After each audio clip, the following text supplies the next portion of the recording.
looks like we are live. Make sure that loads. All right, let me close this door. Get set up in my corner over here. Right. Got a little bit of candy for sure. Some gummy bears. Oh, that's one of my boys' favorite. I'm normally a black licorice guy. That's like actually my absolute favorite. It's one of those things where people who love it. Other people who don't love it can't stand it. Yes. There's no in between with that candy. Yes. However, it's one of those where if I get a bag of it, I get a pound. The pound's gone in a day. So my $2 bag of sour Yes, gummy and at bears. your age, you can get away with that. At my age, that's like This is enough for this. a All I can month do. to. I know. And that's nice because I just hide it out of the view and no one sees it. Yeah. All right. Hello, everybody. Welcome to another camera class. My name is Sax, and I'm going to be your host today, as always. Today is the second Thursday of the month, so we are running intermediate cameras. Let me pull that up so you can see. So, really, what are we talking about in intermediate cameras? Last week, when we talked in the intro to cameras, we talked about the very bare minimum, bare bones of cameras. We talked about where buttons live on the camera, what those buttons do, starting with automatic, and just some kind of general understanding of SD cards, getting set up, how to save photos, just so that way over this last week, hopefully you've been taking pictures, practicing, kind of getting out there, and just experiencing what shooting with a camera and what lugging it around really feels and means. Today we're graduating from that bare bones and getting a little more advanced. And by advanced, I mean we're getting into more manual shooting. Now, when it comes to photography, there's a lot of different things that we can look at. What I'm basically going to describe today is kind of the difference between taking a standard photo and moving into something that's a little more playful, more expressive, more of what the camera is attuned to, which is being a tool to capture and get images we really want. First and foremost, why do we want to go more advanced to point and shoot DSLR or mirrorless? Why do we want to get past the bare bones? It's to use the camera as a tool. When we think back to film in the days of analog photography versus today, when you were shooting with film, you were the one controlling everything. Obviously, your ISO was your film. That would have been your Kodak 400, your Ilford 200, whatever the number on your film was. But you controlled your f-stop, and you controlled your shutter speed. Afterwards, then you got into a dark room. You controlled the burning and dodging of the image to give it its pop. You were the, from point A to point B person who produced the entire photo. Nowadays, we have a lot of leniency as far as the camera doing a lot of work for us. We also have a lot of leniency as far as online kind of programs like Adobe and Photoshop and all those other good things have for us. So now we want to get back to the bare bones. It's great that we have a camera that does a lot for us, but we want to be able to control it via ourselves, make it a tool. So the first thing I like to talk about is kind of what we're going to get into, and I'm going to show it via an image. Snapshot versus photograph. I would consider this a snapshot. I took this on my cell phone. It's of the staircase or the escalator leading up into our furniture department here at the store. We have this really pretty skyline of Chicago where it feels like you're moving up into the buildings. And I think when it's captured right, it looks really pretty and attractive. This would maybe be a photo I send to a friend to tell them, hey, this is where I'm at in the store. If you want, come find me over here. Or maybe I'm just taking a quick photo to send to my folks or friends or family, whatever it is. Obviously, I wouldn't take a photo this kind of bare bones, but if I were to just take a quick shot of something, it might look something like this. The next photo, I took my camera out and I set it to the manual settings and controls that I wanted it to be, and I got this image, which is the same place. All I did was attune the white balance a little bit different. I cut down the exposure on the camera, lowered its ISO, set its aperture to about a 4. I then made sure that the shutter speed played it a certain way so it didn't show off the moving escalators. I did things like that. And those little changes, plus making sure that I'm balanced on my camera, keeping the sides equidistant from each other, having a little more better centering, and then making sure that my focus is drawn on the ceiling, all those things can bring out certain characteristics of a photo to make it pop. This had no After Effects. I didn't do anything on Photoshop, anything in InDesign. This is straight from the camera. But you can see a quick difference of going from a quick image I'm taking on my phone versus something where now I'm playing with all the settings on my camera to get the image that I want. You can be as dramatic with the photo, you can be less dramatic, you can tone things down, tone things up, you can oversaturate and do anything that you really want when you fully understand how the camera works on a manual control. So that's really what we're getting into today, is manual control of the camera. Step one, as I kind of explained last week, is to learn your camera. You know, there are so many cameras out there, it's not even funny. I showed this image. Since this picture came out, if we look at the Sony side, which is top left, there's about 6 more cameras. If we look at the Canon side, there's about 5 more cameras in there, and Nikon has about 4 or 5 new ones as well too. So this picture is constantly changing. It's not meant to be a final image of what they've got, because now they have so many different ones and they've discontinued so many too. But this is just to show you that cameras are ever evolving. New models are going to continue to come out, and as you progress and as you choose to, you got to keep up with that stuff. And I would say the most important thing is to learn yours. Go on YouTube, type in your camera model, type in 10 things you didn't know, how to get started, whatever you feel like. You're going to find so many different tutorials and walkthroughs on how this works that you're going to get really good and fun answers. So start with that, learn your camera, learn where everything's located. Next thing we're going to talk about is the mode dial. Now last week I described it as your gear shift on your car. It's kind of your way of shifting gears to go neutral, park, reverse, drive, whatever it is. In the same sense, that's how you control the brains of the camera. It's how you tell the camera what exactly you want it to be set to and what you want it to do.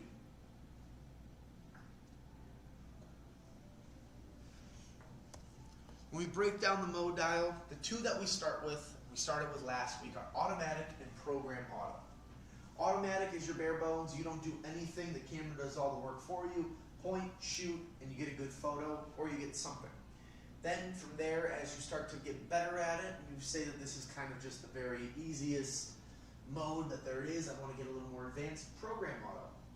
This gives you the ability to change a couple things on there. You can switch for focus parameters, what you're focusing on the camera. You can change white balance. You have your drive mode, your exposure compensation. You get a little more to play with while allowing the camera to still fire aperture and shutter. So for those who got past auto, moved a little bit into program auto, now this is where we get more advanced, where now we're going to talk about aperture priority, control of just aperture, shutter priority, control of just the shutter, and manual, which is then full control of every array and function the camera has to offer. Before we get into that, there's an important thing we should know, which is called the exposure triangle. Now, a lot of textbooks that I had in college when it came to photography show this as a pyramid. In this case, I like showing it as a chart.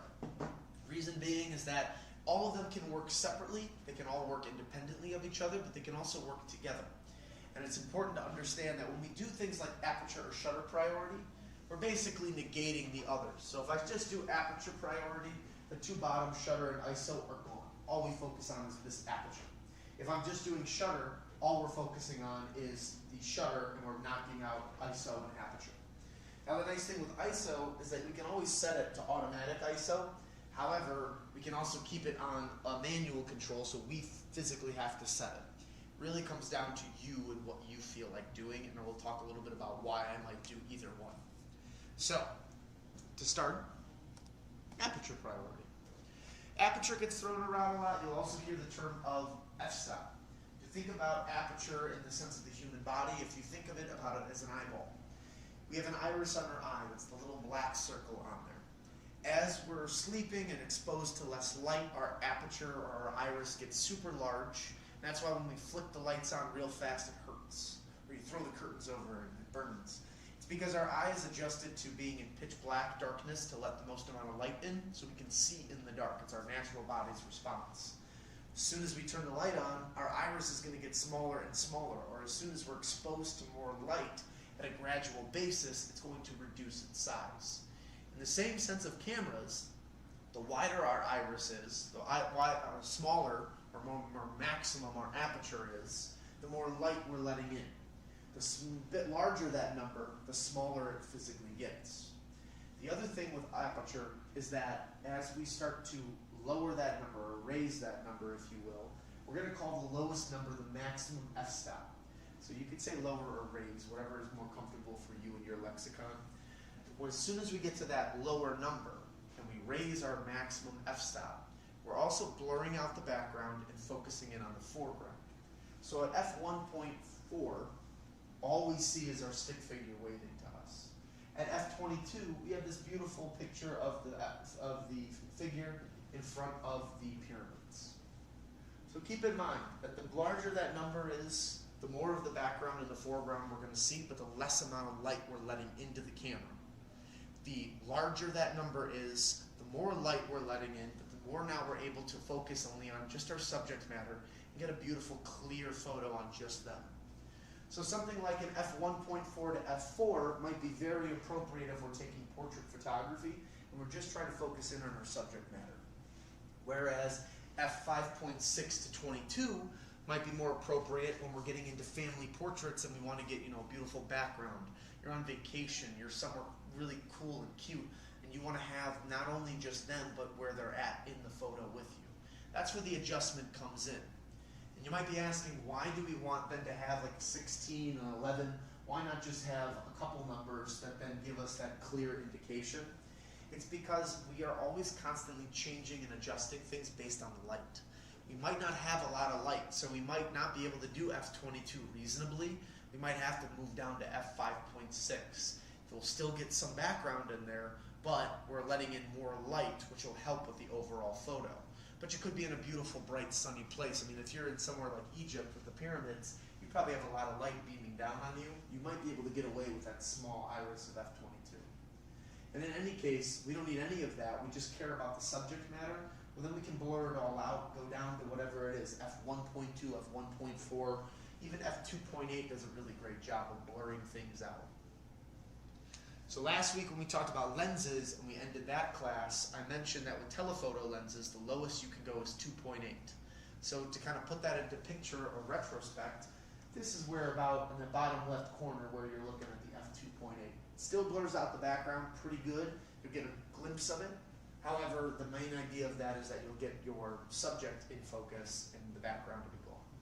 And if you're shooting on a 50 or a why am I thinking now? What was the term I used? It was a, there is telephoto and there is, what was my, Macro? no, not macro. I had another name for it. Oh no. Anyway, if you're shooting with a 50 millimeter lens or something that's a single number, that's where I was trying to get, but there's another name I used for it. It's gonna bother me so much. Anyway, it'll pop into my head randomly and I'll shout it out in the middle of class.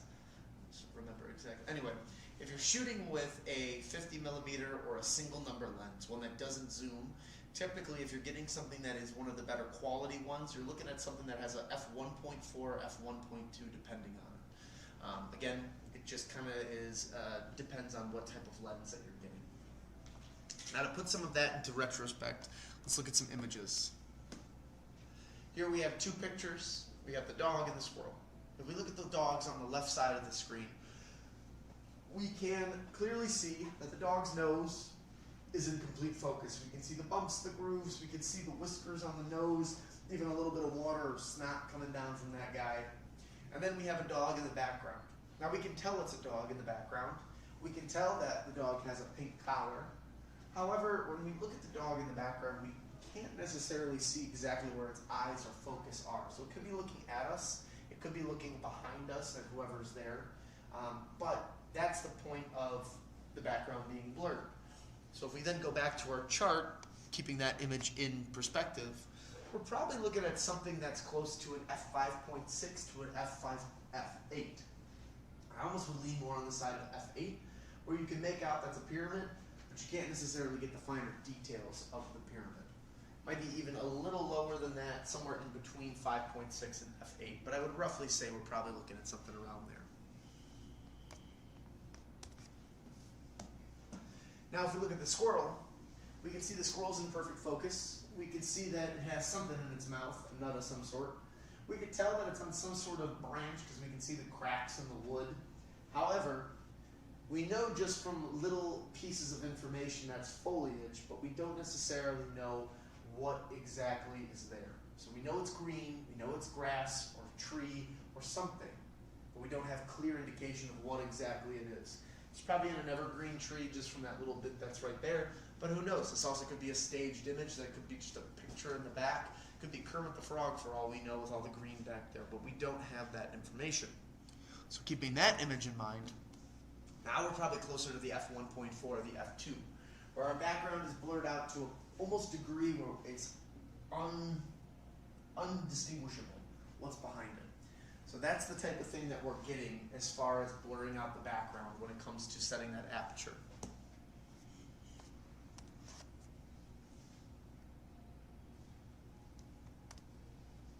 So another kind of image to describe this.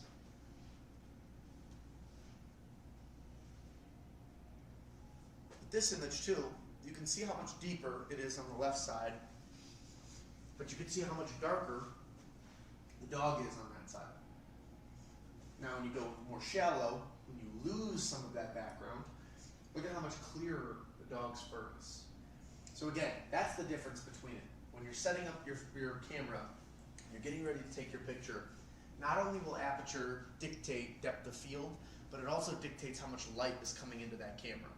That's where when you're shooting on just aperture priority, you don't have to worry about it too much. The camera is compensating for that. It's changing your shutter speed. It's changing your ISO. It's doing the extra work for you so you can focus on that back and forth kind of or background to foreground relationship. I personally love using aperture priority in most of my shooting because it really is the only thing I'm focused on when I'm shooting. I don't shoot a lot of fast moving objects, but if I do, we do shutter priority, which I'll talk about in a little bit. So why use aperture priority mode? I think this is a perfect kind of picture to sum that up. You have this beautiful background. You have your model. It could be your wife, your daughter, your sister, your aunt, whoever it might be. They probably want a picture like this where they have this gorgeous background behind them to show that they got to see this breathtaking place. Now, if you move her in front of some of the rocks down there where it's not as pretty or it just is kind of bland, maybe she just wants a picture of her outfit, her look, or whatever's going on, but she just wants that perfect portrait. This would be the perfect example of you don't have a lot of things that are moving, unless that water is rushing into that little canyon in the left side there, which I doubt it is, then there isn't a lot of movement. So why would we want to use any other settings on the camera if we don't need to? We probably could get away with automatic, but again, if we are trying to become more advanced with our camera, let's move away from automatic and use something that's more specific for this type of shot, which I think aperture would probably be the best bet for that. So that'd be like a 22. Probably, because you got a good amount of sun coming in. I would say 22, anywhere basically in between 8 and 22, because the background's now blurred out. So it really just comes down to how much light is coming into the camera. The thing with aperture, and you'll notice, is that when you really raise that 22, like if you did it in here right now, look at where your ISO is. It's going to jack it up, and then ISO can then get a little bit grainy, which we'll talk about at the end. That's where that flexibility in playing with it has to come into play. But yeah, if I had to take a guess, 22. And there's a nice little section of this where we'll go through and I have some images, and I'll call out what I'm seeing to give it that look. Shutter speed. It's the next part. So we've talked about aperture. We know how it's the back and forth relationship with it. Shutter speed. When it comes to shutter speed, most cameras are only going to tell you this number right there. They'll say 125, 250, 500, 60, 30, 15. What that's meaning, or what that's saying, is that 1 second divided by that number. So what is the 1/500th of a second? This is my least favorite part. I hate saying these hundredths, 60ths. But to sum it up, the gentleman or the stick figure is running. When they are running, we then have a still image of them. And that's what we're trying to capture, is a still image within the movement. So in this case, they're probably jogging or speed walking, whatever it is. In 1/500th of a second, we're able to get a still image of them. At 1/250th of a second, they're still pretty still. It's not until we get to about 1/60th of a second that they start to get blurry. 1/15th of a second, now they're really blurry. And then if we go all the way down to half a second, they're extremely blurry. The idea is that when it comes to taking a photo of something that's moving, the faster we're going, or the faster we can get the camera's shutter speed to go, the faster it's going to actually get the image. On most people's cameras, the shutter priority switch is going to be TV or S. I don't really know what TV means. It's been asked before. I've looked it up once, I had an answer, and it's escaped me. Just like I can't figure out what a single number lens is. I still keep digging in the back of my head.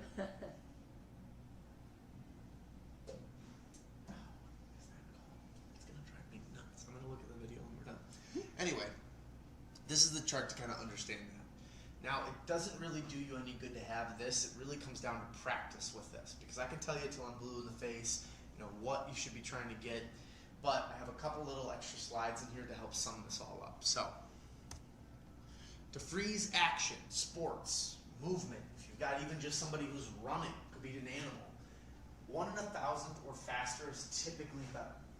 The other thing I would probably tell you to do is to do burst photography. Have it where when you hold the shutter down, it takes 10 images.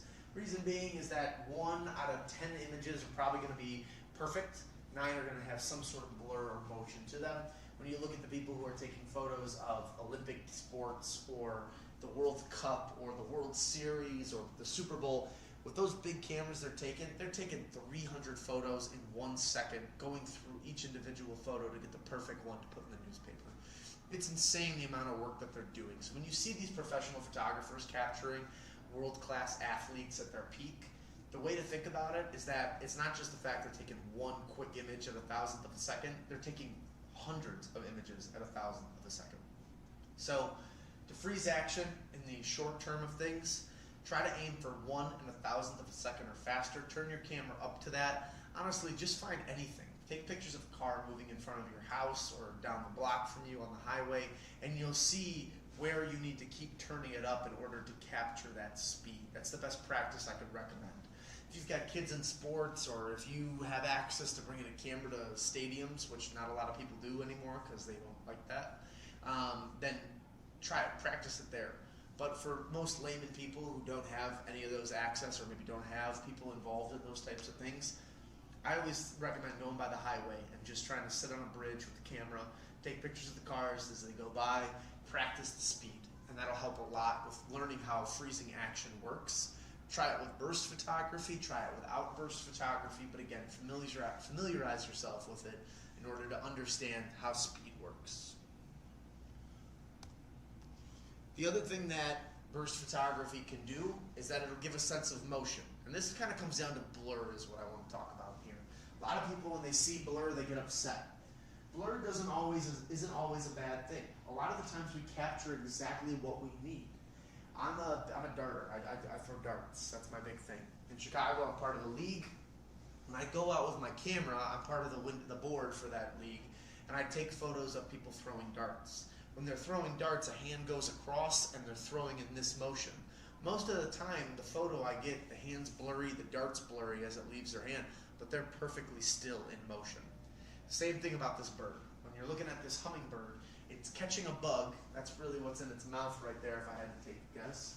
But you can see the wings are blurry, but the color of the bird is unbelievable. You've got the yellows, blues, browns, this mustardy yellow, and you have the transition of color as it moves up. It's a really nice color pattern on this bird, everything else.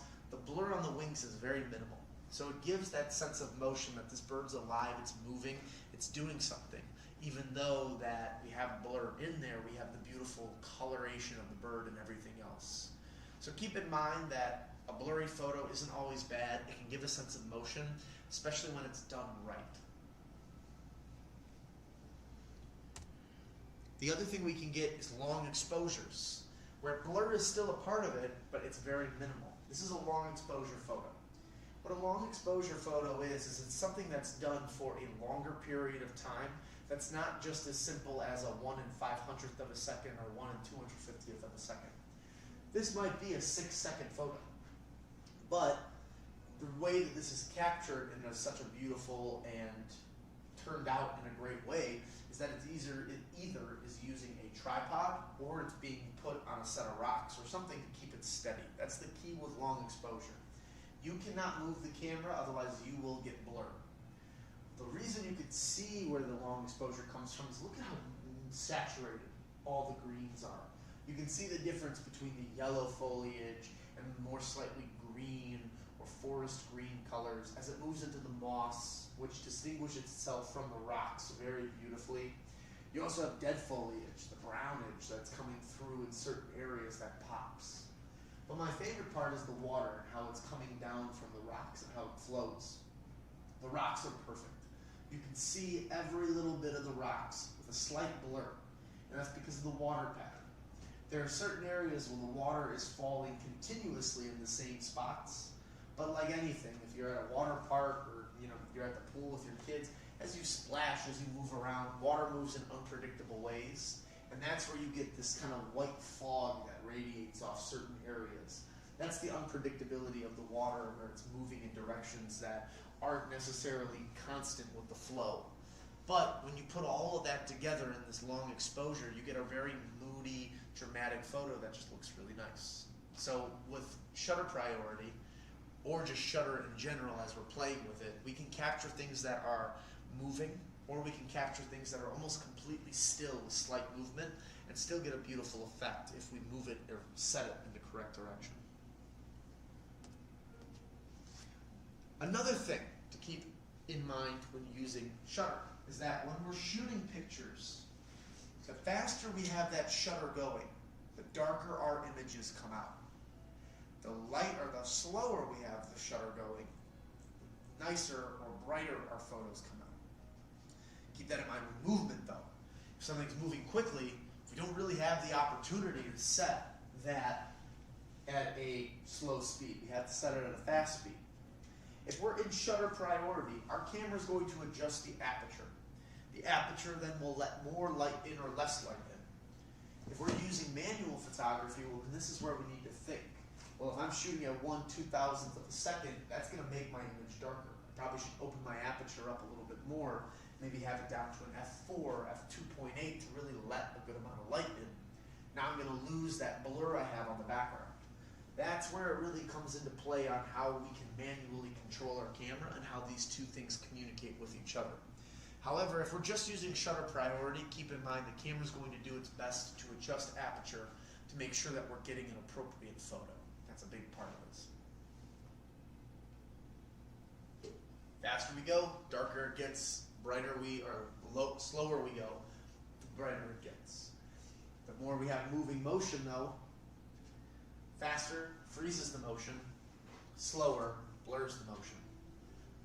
So much like aperture, not only does it let more light in and it separates the background to foreground, shutter makes things brighter or darker based on speed and blurrier or more clear based on speed. Why use shutter priority? This is a photo a customer sent to me. I love using customer photos in some of these slides. I haven't updated them in a while, so I don't get too many photos I can use, but this I think is a perfect one. When you look at something like this, there's a lot of blur, there's a lot of motion. It's probably because you weren't using the setting right. This could have been because you were using automatic, and that's usually a good point I make to customers, and I think I maybe said it to you too. You practice with automatic, or you use the automatic feature until you realize that automatic isn't for you anymore. There's a point in time you'll grow out of it, much like people grow out of their cell phone cameras when they have that eye for things. They realize how much a cell phone camera can do, and then they realize it's not doing what I need it to do. And that's when then usually you upgrade into a camera. Well, then you get your first camera. Some people get a little overzealous. They go right to manual control, and they realize, oh, this is too much. They don't pick it up again for a while because they're scared. They don't understand it. Then you get the people who started automatic. They get that part of it. And they get photos like this, and they're saying, well, I just bought this beautiful camera. Why is it still not doing what I want it to do? It's because you just have to learn the other features. Shutter priority in a situation like this, it's an ultimate frisbee game downtown in Lincoln Park, I believe. But basically, they're trying to play the frisbee. This guy's running after the other. The camera's not set at a fast enough speed, so we're going to get blur, we're going to get motion. Simple as that. ISO, ISO. I think I said at the beginning, when you look at film photography, they have a number on that film. It was Kodak 400, it was Ilford 200, it was whatever the number was. That was the sensitivity towards light for that film. Certain film you had to be careful. If you went through a metal detector, it would set it off and you'd get bad images. You usually have to get it hand checked by TSA or by somebody. However, in the world of digital cameras, scientists and engineers were able to take that same technology and put that into the camera sensor. So now when you're shooting with your camera sensor, you don't have to just set it to, one number and that's it. You can set it to a range of numbers. What do those numbers mean? The ISO is the camera's sensitivity towards light. The brighter you have an image, the less ISO you need. The darker you have an image, the more ISO that you need. On the flip side of that, when you're using manual control, if you have a fast shutter, but you also have maybe a low aperture number, like a 1.4 or 2.8, maybe you jack your ISO up a little bit more to compensate for those higher or darkening parts of your image. There are so many different ways that you can do it, but ISO is going to change, and it's going to help bring in more light based on the setting. So at 100 to 800, you can see how this picture of the dock or the pier gets brighter, and we get more of that beautiful sky, the reflection coming from the water. We can actually make out that that's a sandy beach underneath, but we keep the image's integrity. We just make it maybe a little more dramatic at the 100 and a little bit more cheerful or bright or uplifting at the 800. We can do that based on our practice and our skill. Another kind of idea and way to understand it, you got this beautiful rainbow coming through, and at the 100, it's basically dark, you can't see anything, and at 1600, the light that's coming through brightens up, and now we have a clear indication of what we have.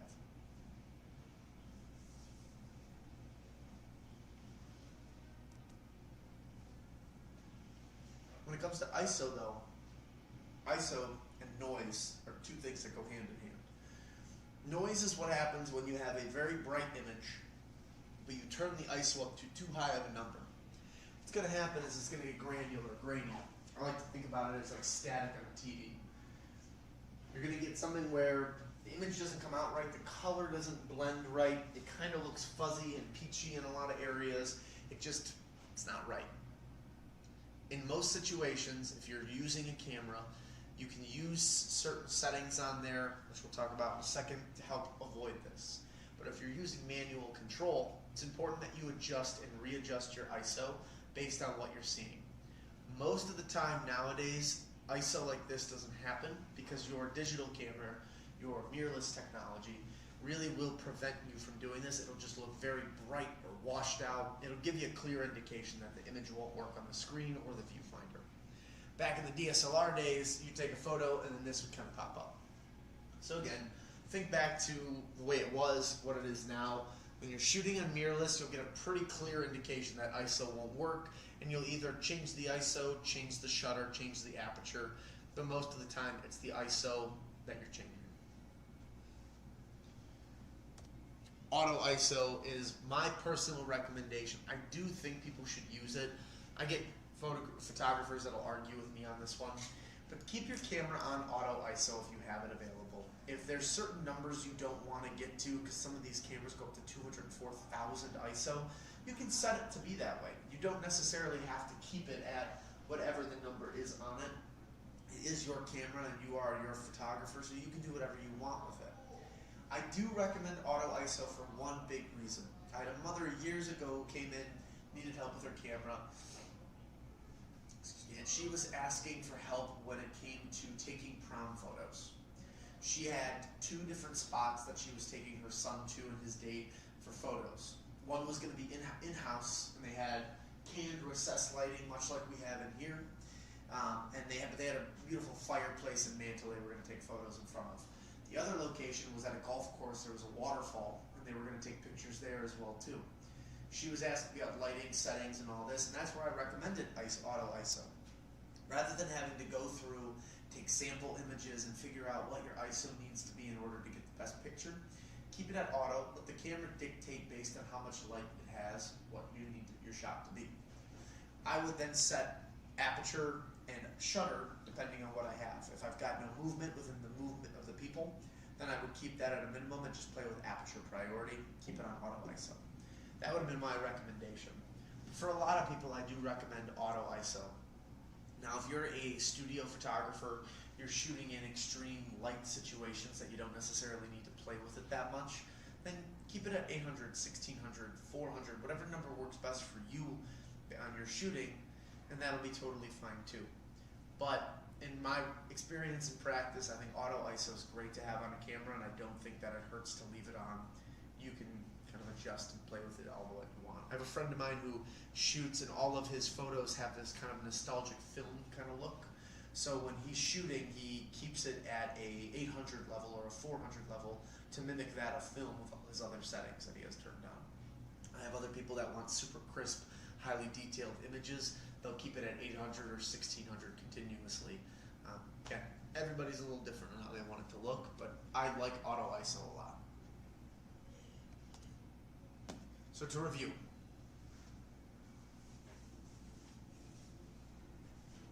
aperture, shutter, ISO. Aperture, we're moving down from maximum to then f16. Again, I say maximum because that is the most open your lens can go versus the smallest that the iris can go. At f16, we've got our two piggies. They're sitting on a couch. You can clearly see the couch in the background. As we lower that number, the piggies always stay in full focus, but our background gets darker and darker. Shutter, going from slowest to fastest, or fastest to slowest. At fastest, we can clearly see the hand before it strikes the nail. Slowing it down slightly, we get more of a blurred reaction until we barely can make out what the hand is. We can always, though, see the wood because the wood's not moving.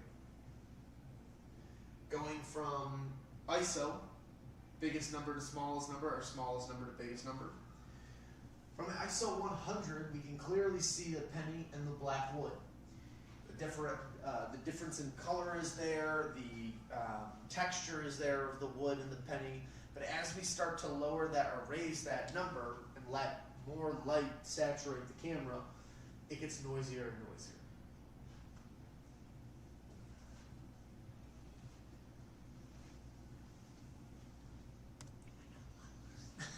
It takes the thing with it is that it just takes practice. It's one of those things. Even I remember, like, I would have professors that would go through this with us, and they would give us an assignment where basically they wanted us to take 20 photos, and they wanted each photo at a different number, and they wanted us to gather that information for ourselves. I think the best thing that you can do is just keep taking photos with it, but start with the aperture priority or shutter priority. Let your camera do the work for you. You focus on what's important: capturing motion, separating the foreground to background. A lot of people get very comfortable with that, and they're just going to go right to full manual with it. I personally, as much as I love full manual, I do love the camera's intelligence, and I shoot on two different cameras, my Nikon, my Sony, and I bring my Leica out every once in a while. But I let my cameras almost all on aperture priority. All I'm controlling is the foreground to background relationship. A lot of the times I'm going out and I'm taking pictures, and I focus on people, street photography, but then I'll get architecture because I'm out on big sites here. But I'll see beautiful buildings or rooms that are narrow, and I'll try to change my focal length on there so I can match and capture that.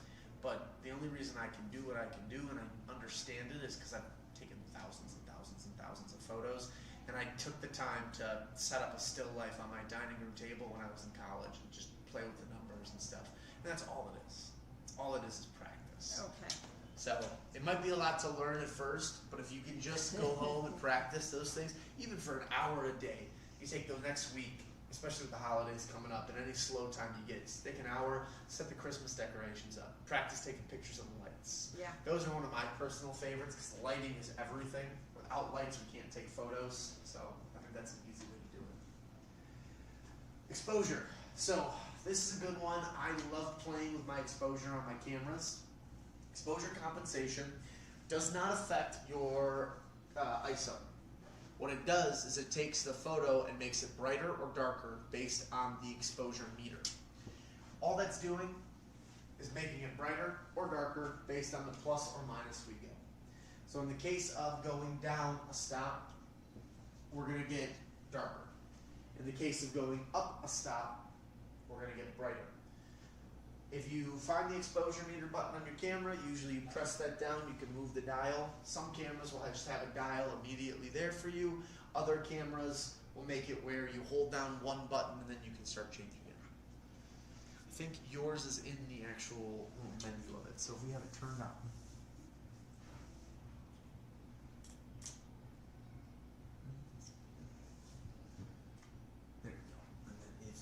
bottom one right there. So we can affect it by just doing that.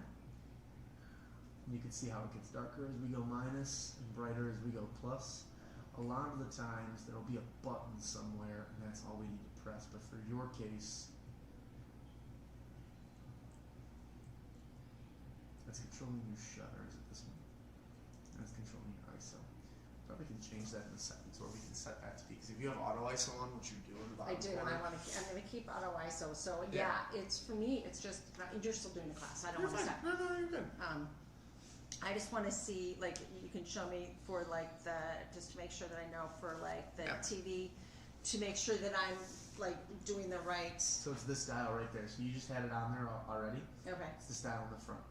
So this dial is signifying because it's the bottom dial. Oh, okay. The top dials, then you can Alright. see it in the bottom left corner. So how now it's I have changing. like 800, 645. Yep. Okay, so And that's it'll get darker as it's going, but then that's where your auto ISO is compensating for you. okay, great. And then for the aperture, same thing. If I'm in AV mode, Yep, it's that same dial. okay. It changes based on it. Now, if you go to manual control, that's where then it'll dictate based on which one it is. It'll probably put one of them there and the other one on the side there. Got So it. now you're switching between the two. Okay. So exposure. Light metering. Now this is one that gets, again, more advanced, but I do like to talk about it.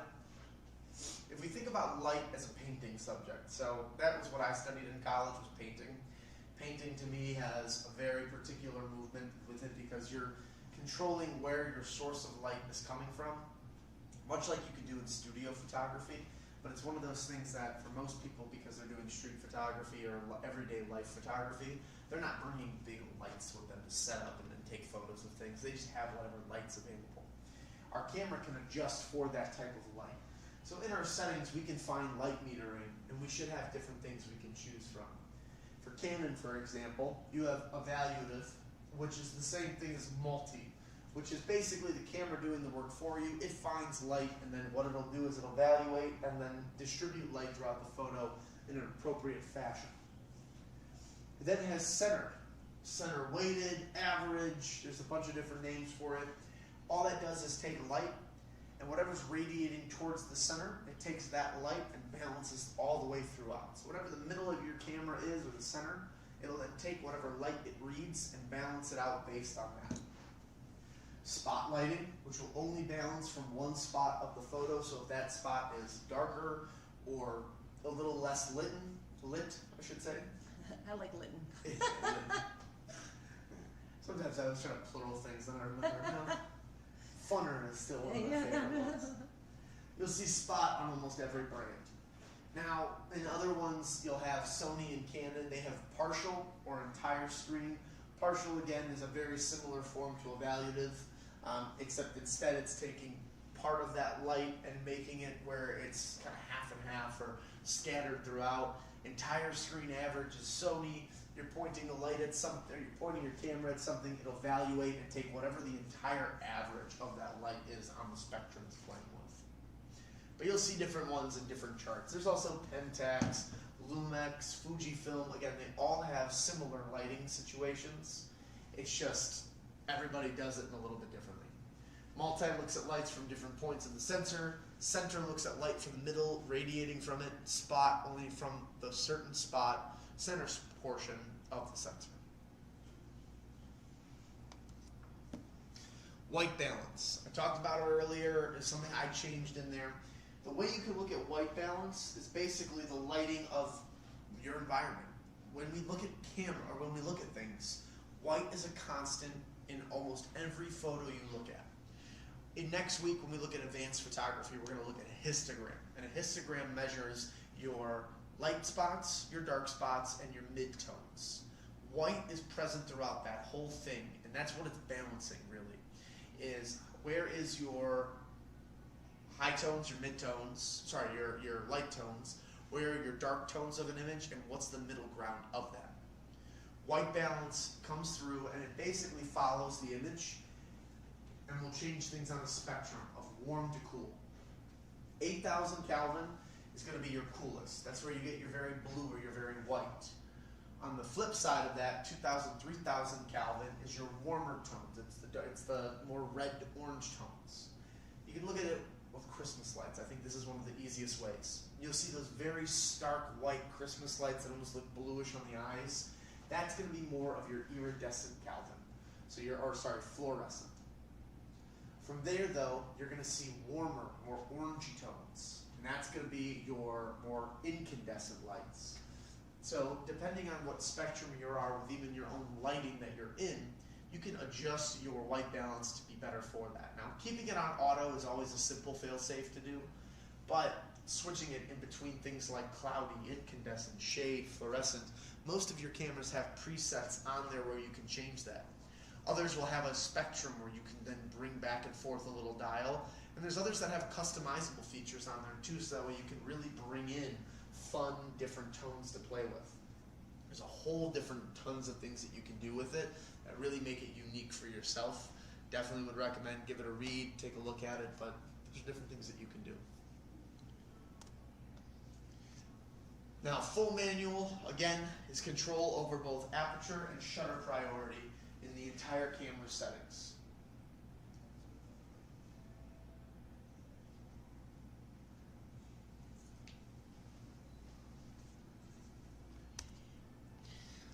This is one of my favorite parts of class. This should be one of the last things I have for you before I'll take questions, and we'll go through whatever you need. But let's look at some images and see what settings they're using. This is where I like to take photos that I have in my kind of lexicon of photos, and we're going to look through them, and we're going to talk about what aperture, shutter, and ISO they all have.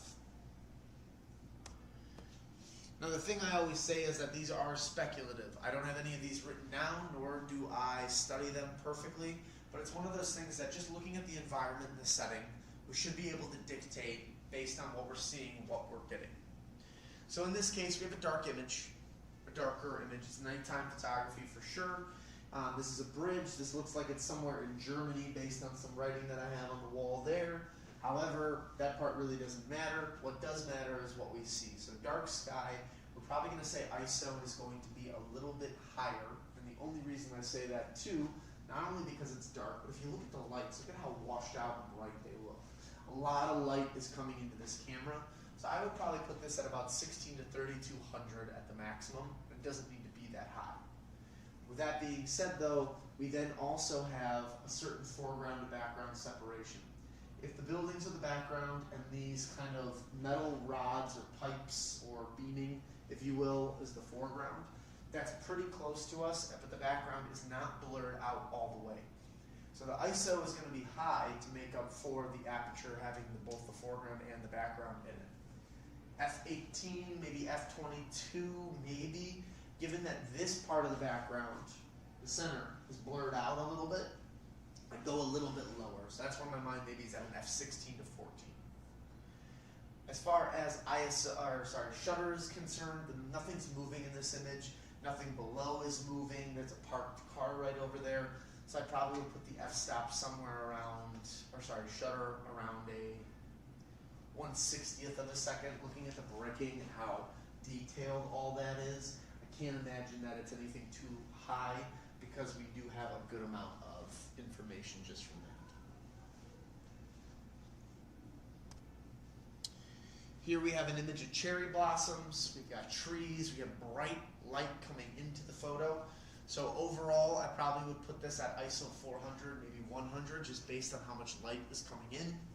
Background to foreground separation via the aperture. We definitely have a good amount going on. Because I can break down and tell that those are more branches and trees behind it, but I can't see the finer details, I probably would put this at a 5.6 or a little bit higher. Because we can still make out that those are branches with other cherry blossoms, but we can't really tell how detailed they are as we can with what's popped right here. And as far as shutter goes, again, nothing's moving in this image. 1/60th, 100th of a second, maybe 1/250th of a second. Again, we have a lot of color, we have a lot of variation of color, we have a lot of sunlight, so we don't need something too fast, and we already know that our aperture's blurred down a little bit, so it's going to let in a good amount of light.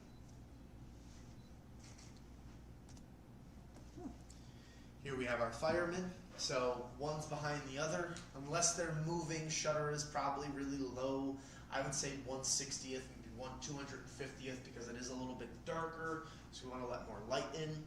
Aperture is also probably closer to that 5.6, but I would say a little bit lower, because where in our dog photo we could see the dog's face a little bit more clearly, the fireman in the background is pretty blurred out. So don't have all that information from that guy. Shutter, ISO. Oh, ISO. Given that this is a darker image, we got that kind of more incandescent lighting behind it. It's more that orangey tone, red tone. I would probably say that ISO is at 400, maybe a 500, but I wouldn't go as low as 600 because it's not bright, and there's a lot of shadows coming across on both the face, the jackets, everything else. The fireman in the background specifically is darker than the one in front. So I probably would say around the 500, if not a little bit higher than that, or a little bit lower than that. But you could still keep the auto ISO. Yeah. Oh, of course. No, you can't. This is for me for more of, if I'm guessing what the settings were on the camera, this is where I would guess that they're at. Got it. Again, you can keep it on auto ISO. I recommend it. But if you were trying to get ideas from other images, this is what I would probably call it out at. The ram's head. Now this one's always a little goofy to me because I think of the field museum that we have here, the Natural Science Museum. It has a lot of stuffed animals from kind of just areas. So to me, when I see this photo, I can't tell if it's real or stuffed. There's just so much detail going on. And knowing that these animals like to headbutt people, I don't really know if this is stuffed or not. So I'm going to lean on the side that it's stuffed. If it's a stuffed animal, in this case, we've got a really nice background, foreground separation. Not enough where we can't tell that that's a tree trunk of some sort, snow and branches and sticks and stuff on the ground. So I would probably say, again, 5.6, maybe a little bit lower, or sorry, a little higher, because again, it's giving moodier kind of parts to it with the darkness on there, so less light's coming in. From there, ISO, we've got light kind of coming down in this direction, lighting up the horns, but keeping this side of the face darker, lighting up the back area on there. So ISO, I would probably say, is going to be somewhere around the 400 to 600 range. And then as far as shutter goes, I don't think very fast. I think 1/60th to 1/250th of a second, somewhere in that ballpark, is kind of where we're going to see this image at. Now we get into more speed. So we have freezing action. We can definitely tell both of these dogs are mid-flight. They jumped. They're trying to catch the frisbees. We're definitely looking at 1/1000th of a second. But given the speed and the nature of these dogs, I'm going to probably get closer to 1/1500th of a second. Something that's much, much faster on the shutter speed calendar than just a 1/1000th of a second. ISO's great. You can see where the light's coming in on the image. So we can keep the ISO at a 100. We can also brighten it up probably a little bit more, depending if we need to compensate for our shutter speed. But I'm going to say 100 at the best because it's a bright day out. But if it's too dark, I'd say no higher than 800 to avoid noise. The background separation is going big here, so we can see the dog, the frisbee, everything in clear as day. But our background is blurred out. But you can kind of tell just by the shine coming off those parts of the thing. It's probably a parking lot behind it. That's what I would assume, or some sort of like metal, little red spots make me feel like they're cars. I would probably say that the background and foreground, you're looking at a 1.2, 1.4 on both of these. Really blurring out the background, making it undistinguishable. We can definitely tell that those are shrubbery or greenery or trees behind it. However, the distance between us and the dog make it much more easy to tell given that focal length and distance that we talked about last week. Same thing with that other one, other side. I believe this is the last one I have, but you got the football player running into the end zone, scoring a touchdown, diving in. You can see that he evaded a couple tacklers in the background, so we have them blurred out slightly, but not enough that we can't make out that that's the number 6, and we can't tell that he just kind of fell down and he landed on his hands.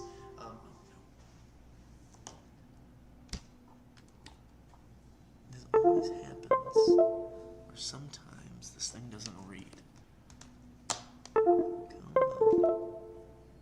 There we go. Okay. I need to see that little charging signal. Okay. So, Football players jumping into the end zone. We can see there's some slight blur to it. So I would say aperture on this one is probably 1/8, 1/16, 8 or 16. Not enough that we're blurring it out to a 22, but enough that we're blurring it out where, again, the main focus is on the Navy player jumping into the end zone. It's going fast enough that we can see the turf fly up, or the little pebbles from the turf fly up. So that's definitely 1,000th of a second or faster.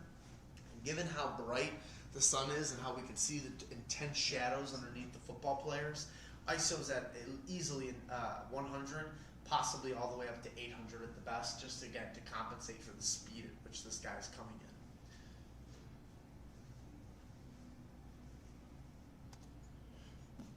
Learning a camera is only the start. Anyone can learn to use a camera. That's kind of what I was saying earlier. It's a lot to take in and a lot to learn with this stuff.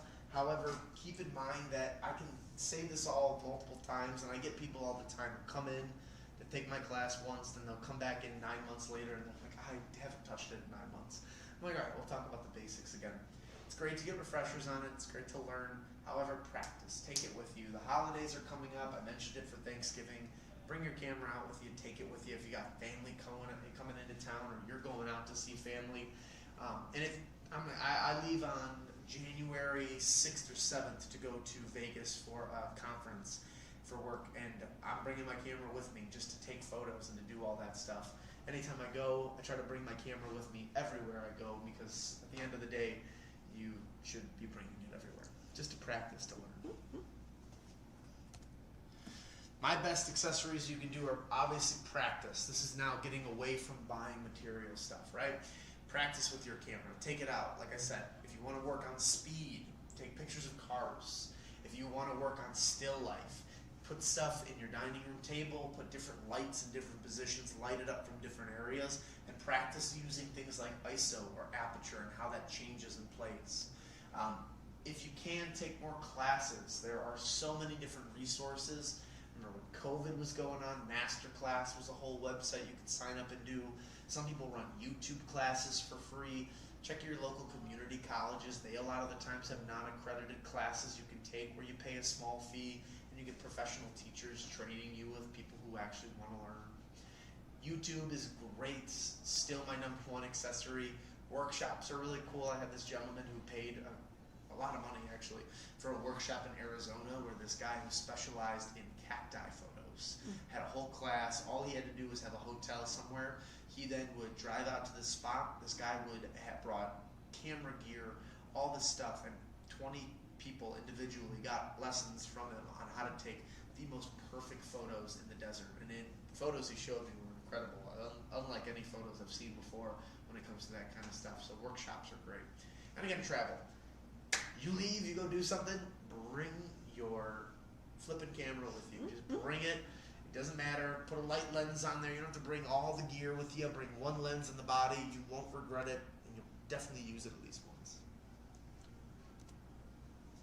Now, if I had to tell you to buy things, I always say the top 4 are the only things that you really need for this. Buy a bag. Protect the gear that you did. You spent thousands and thousands of dollars. Even if you only spent $100-something and you bought an entry-level camera, buy a little bag for it, protect it. Get an extra battery and an extra memory card. I think it's worth it. Memory cards don't last forever. Again, if you're just starting, you're probably fine. But if you're a few months, a year into it, just get an extra one. Have it on the side in case something goes wrong. Get the extra battery. It's always the right thing to do. If you go out, I have 2 batteries in my backpack right now that for my camera that are not charged, that are driving me crazy. I keep forgetting. That's why I'm not taking my camera out to take photos right now. Do as I say, not as I do. Note to self. I have to self, literally. A lens cleaning kit. Don't use your t-shirt, your cloth, your sweater. It leaves micro scratches and can damage the lens. Again, won't be night and day one time, but 500 times, 600 times of you wiping this lens, eventually you'll notice it won't focus right or won't do something right. Get a good camera strap for it. You get one with the box, but if you need something that's a little bit lighter, has more padding, you sell them. Tripods are great if you need extra stabilization. External hard drive is great to save photos and to have a backup storage from your computer. Polarizing filters and ND filters are fantastic. Those cut glare in certain light and additional lenses like we talked about last week. As you start to figure out what exactly you're taking photos of, get yourself lenses that will fit the needs of what you need to do. But don't be afraid to just start with a kit lens and then figure out as you're going what you should upgrade to, because again, without practicing and without learning, you won't know, and you'll just kind of buy things frivolously without really doing the research. And that's all I got for you. I tried to keep it in an hour, so I got 30 minutes for questions now. But next week is advanced cameras. That's the third Thursday of the month for people watching at home. That is going to be December 19th is next Thursday. So December 19th, we will then have advanced cameras, and we will go through the next part of this, which will be photo editing and videography, and more about content creation for those of you who have businesses or pages where now you need to show off your product or your brand or whatever it is. Right. I'm taking 2 of these. Fabulous. What kind of question? Unfortunately, I'm not going to be able to go to the next 2, so I'll just jump in Yeah. January again. All right, so this is great. I played with it, so I see how to change both the aperture and the shutter speed. Yeah. So that was great. Awesome. With this guy, Yes. I was. One of This the is buttons on the side. the hardest part is like the stupid eyeglasses. Yeah. So obviously I know autofocus and manual focus. This is for your focusing. So on a lens like this, you have full spectrum. You also have infinity or 80 millimeter, 0.8 infinity. Okay. Oops, sorry. No. If I'm using this, if I have something real close, what I can do is I can get a certain distance from it, and it should let me focus in on what's behind. So when I'm this close, I can really get past this part and blur it out. This really isn't needed that much. Full is then basically going to let me do this. So this is super close. I can start focusing in on it. I can also focus in on this. If I switch, this I really can't focus in on, but I'll get everything in the background. This is really great for portrait photography when you have things that are happening in front of you don't need to worry about, and you want to just get behind it. So for your case, if you're on the football field and you're taking pictures, you've got cheerleaders in front of you, but you're not focused on them, you're focused on football players, but maybe that dynamic of having like something going on in the foreground will look cool, but you're still focusing behind them, you could start by focusing in, and what it'll do is it'll blur the stuff in front of you out more and focus more on the back. Okay. Okay. But again, I would for the most part keep it on full. Yep. You don't necessarily need to worry about that. All right. And then this is if I did manual Yes, focus. that's manual focus. And this is That would be aperture. That would be aperture. Yes. So it's another way that I can play Yep. with my aperture. So if we set this to, let's make sure I'm correct on that.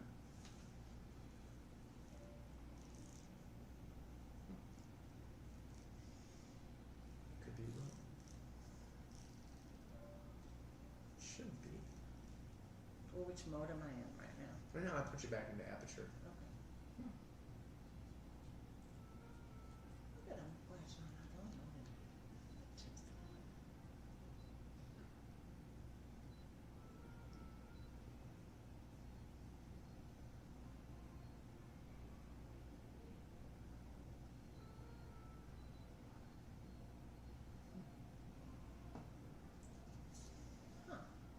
We'll have to do a little research. No, on that. let me do the research for you here. I did take. It was nice. I took some video. Yeah.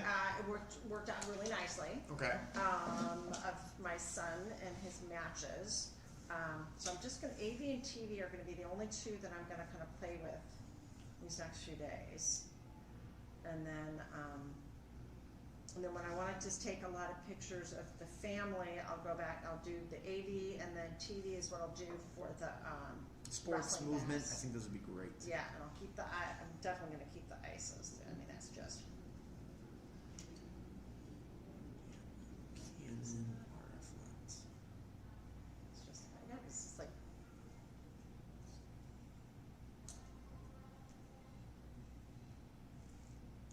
That is a control ring. If you go to the settings, you should be able to then customize what that does. So you can make that be aperture. Right now it's nothing. Oh, okay. So somewhere in the settings menu, we're able to set the control ring. Let's see if we can find it. Okay. Probably. Oh, you could Get to it a little faster, You just to think? see, You'll think. just to make it easy. And Let's then see. I'm just gonna real quick. I'm gonna get it out of your hair. You're fine. I just want to add some, like I said, some inexpensive. What is over here?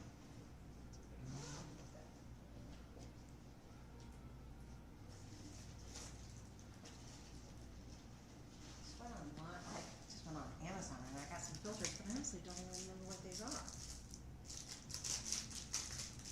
And maybe just some credit. Oh, here.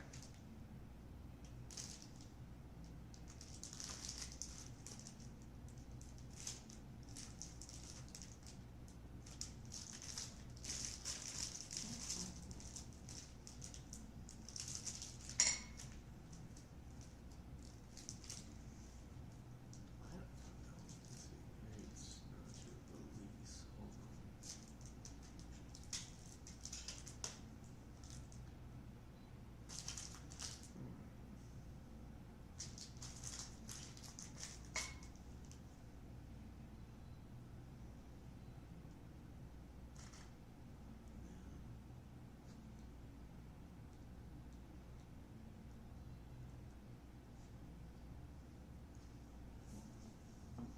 Let's Figure it out.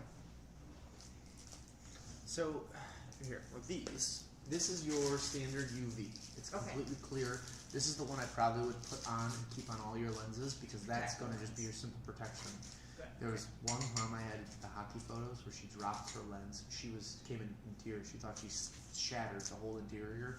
We took like a little wrench and was able to get that off, and she found out it was just the filter. Thank goodness. So big fan of the filters on there. So I'll get more of Now- those. This is looks like polarizing. Okay. And this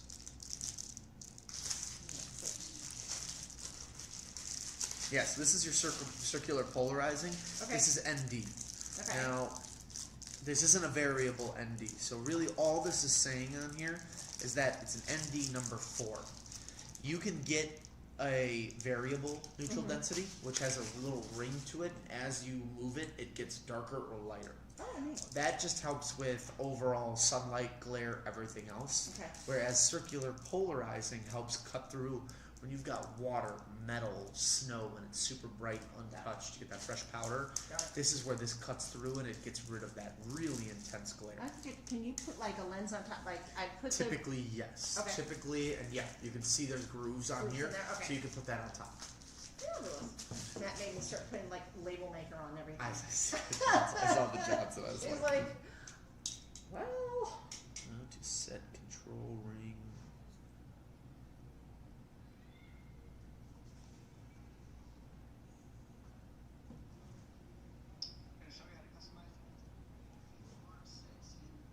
well, I am to look because I do want to take some classes. Okay, here we go. You got it? So, we go to, Is that aperture would make the most sense for me. now we're going to go to this setting here, and then it should be under customized dials, and then we should, control ring. Now from the control ring we can set it to whatever we want. Let's do that one, sure. So if we set it to AV, change aperture value while holding down the metering button. So that should be this guy right here. We hold. Let's see. Where is maybe an aperture priority? Where is it? No, isn't it funny? Like, it's funny because it's just different enough from the old Canon that certain things I'm like, wait, where's that button? So they're going to consider this the metering button when you half click on your trigger. Got it. So when you focus on something, Mm-hmm. now you can. Now you can change it. Yeah. Okay. Okay. And then again, you can change this to whatever you want. Okay. And so all you have to do for that is then again menu Mm-hmm. number. Well, it's basically the second shape from the bottom there, Right. page 3, and it's customized dials. Then you can set your TV, your ISO, So actually, in this case, And would that correlate with every lens that I put? Like each one of these has one of these. yes, Okay. it's going to so, automatically be set to that on the camera. So like if I'm going to the football game, I'll probably change it over to the shutter speed. yeah, you can absolutely. Because I'll be. But you'll have to change that when you have on the menu. Yes, on the Because menu. every time you put a Canon lens on, it's going to recognize the control rings Right. there. It's going to let you play with it. Yeah. Yeah. And in the same case too, if you don't like this dial being the ISO, we can click this and make it your exposure compensation. Okay. So if we set that now, and we're here, there's exposure. Okay, I like that just because, like I said, Is your I'm ISO not playing with yeah. ISO. We'll keep I'm that not for- at auto, which Yes. is already set to auto. Yeah, that I'm not gonna. Too many things going on in this little teeny brain of mine. It's just it's one less thing to worry about, and I Yes. think that again, and once you get past the other thing too is if you want to experiment before you move to those two settings, P, that's program auto. That's where you can still customize and change things yourself and have a little fun with it. So Okay. it's not a bad option too. Okay, fun. Well, this is as always. Thank you. Anytime, that's what I'm here for. Nice. I just sold a couple cameras on the phone when I was down there working, and I had customers that were asking questions. They're like, "Can I come in?" And I'm like, "Of course." I'm like, if there's anything I really enjoy, it's the fact that, like, you know, people always ask like, with the art stuff. They're like, you know, and I'm like, I still have my own projects and everything else that I work on, but it is nice that I get people who come in who are genuinely curious to learn about this stuff. And it's like they'll ask questions, and I'm like, at the end of the day, I'd rather that than someone just come in and buy the most expensive camera from me, and then they don't do anything with it, you know. Yeah. No, and I, like I said, I just for years and years always loved playing with the camera, and I actually used to have a dark room Yeah. in our basement. I mean, Yeah. that's because I'm almost 60. So Yeah, but- back then that's Oh what I yeah, did. I had a dark room as well too for a long time. I Yeah. got rid of mine not long ago because I don't have any time to develop. Yeah, and my sister-in-law, like I said, I keep going back. It's actually my ex-sister-in-law, but we're Yeah. still friends. She is always been a wonderful photographer and Yeah, tried yeah. to sell some stuff. Yeah. Just so yeah, she's been my other little resource. Well, this is fun. Well, thank you. Yeah, of course. And then Merry if you can happy make holidays. it next month, I've got it online too. So if you want, just rewatch the classes after they're done being taught. These videos that go on that playlist on the app Yeah. YouTube page. Got So it. then you can see every single one. YouTube page? Yep, just go to the Apple Electronics YouTube, and then every video, every class I've ever taught is on it. Oh my gosh, that's awesome. All right. Have a good one, Ian. I'll talk to you soon. Take care. Happy holidays. Thanks, you too. Oh. Alright, I'll stay on here for a little bit longer. If any of you guys have any questions, feel free to chime in and ask. I'll give it about 5 minutes before I then sign off.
well, if nobody has any other questions. Oh, excuse me.